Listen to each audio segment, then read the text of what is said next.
พิเศษทั้งหน้าเวทีนะยกแก้วตำจอกกันได้นะ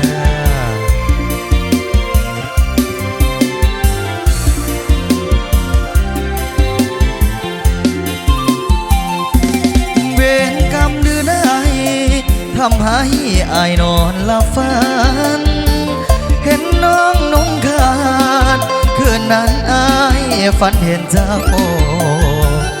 อายคอยโทรหาน้ำตาอายดังคู่เขา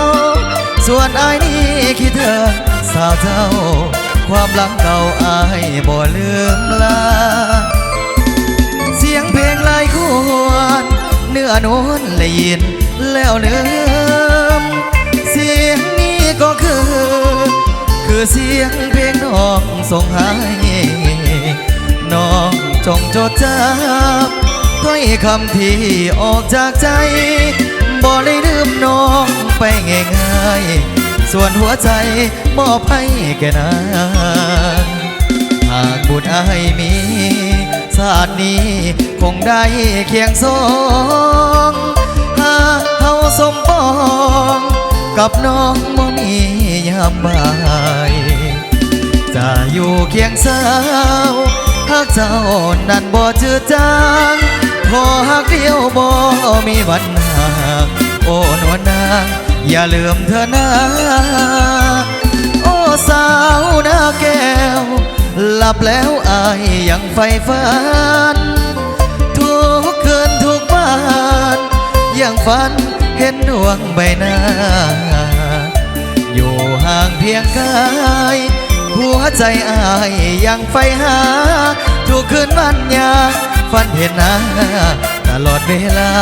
ที่น้องก้าวไป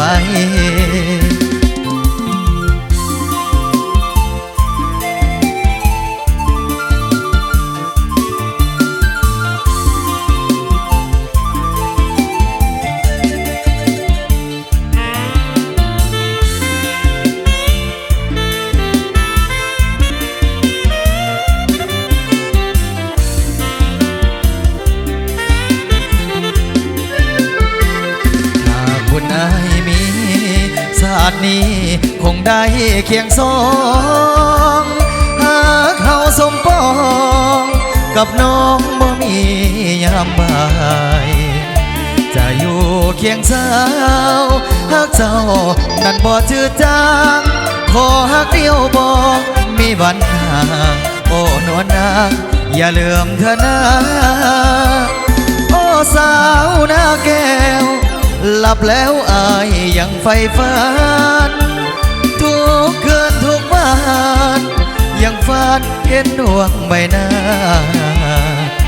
อยู่ห่างเพียงกายหัวใจอายยังใฝ่หาทุกคืนวันอยากฝันเห็นหน้าตลอดเวลาที่น้องก้าวไป